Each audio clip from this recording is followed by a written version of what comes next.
Tadi gue masih di busway dan baru nyampe rumah ini jam 7, jam 7.05. Pulang itu sore sekitar jam 5-an.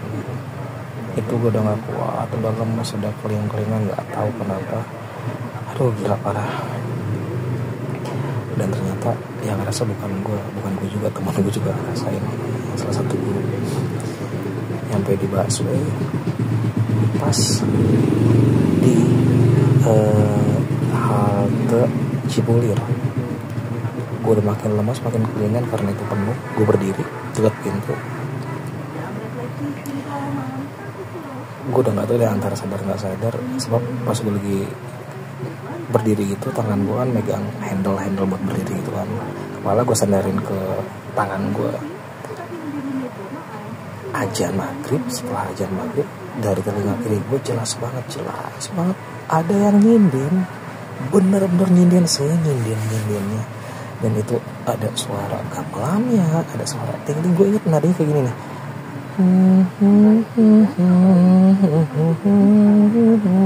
gitu. Tapi gue nggak tahu, yang jelas bahasa gue gitu, gitu loh. Terus ting ting ting, anjing gue merinding. Itu gue langsung ngedengerin, semakin gue dengerin gue kayak orang yang terlena dengan suara nyanyian gitu. Gue makin lemas, tiba-tiba hati gue ngomong, sadar, bangun, buka matanya gitu. Nah, sadar, buruan bangun, buka matanya. Gak lucu lu kesurupan di busway. Gue langsung deng. Gue melek, tahu-tahu lu gimana sih rasanya, kayak orang tidur terus kaget langsung weng gitu loh. Dan itu di dalam busway semua kayak muter begitu, tapi suara sinin itu masih kedengeran, masih gitu. Terus ting ting ting deng gitu. Gue langsung baca doa yang gue bisa gitu kan.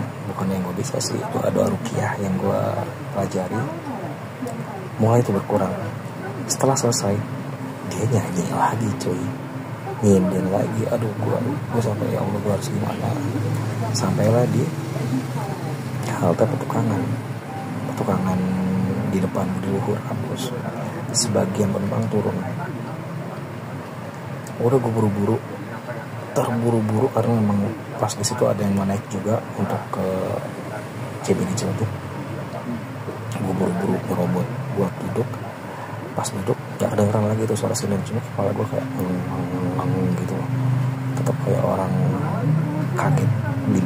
kaget karena dibangunin tidur gitu kan. Udah gitu, udah nyampe di CBD, gue jalan sempoyongannya kan harus nyebrang untuk menuju ke naik angkot arah pasar Bengkok. Udah di situ gue nunggu ojol, dan ketika ojolnya datang, dok duduk, ayo pak saya siap. Gue baca doa bismillahirrahmanirrahim, la haula wala quwwata illa billah. Dok duduk, pakai helm gak pak, kata ojolnya. Gak usah, gak apa-apa pak. Setelah ngomong kayak gitu, gue semual dalam hati gue ngomong, ini orang punya pegangan apaan nih, gak enak banget hawanya. Di tengah jalan pertengahan alam sutra, si ojol ini membuka siapa dirinya, dan wow, ternyata itu yang bikin gue mual. Penasaran, nanti gue ceritain ya. Aduh, satu suro malah cuma kliwon pula lagi. Aduh, bukan sugesti atau gimana, gue gak ngerti deh pengalaman kalian kayak gimana. Yang jelas gue lemas banget.